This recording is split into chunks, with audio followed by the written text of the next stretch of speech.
একটা ছেলে যখন তোমায় ভালোবাসবে, সে না তোমার কাছে একটা ছোট্ট শিশুর মতো হয়ে যাবে।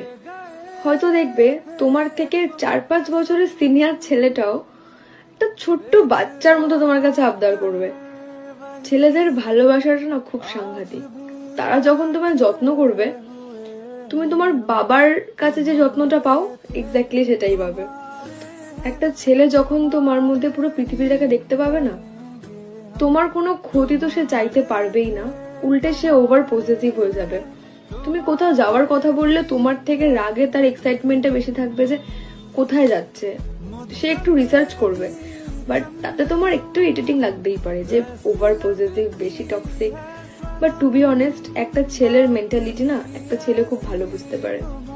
তো সবসময় ছেলেদেরকে টক্সিক বা ওভার পজিটিভ এগুলো না বলেন, একটু বোঝার চেষ্টা করো যে সে কেন এটা বলছে।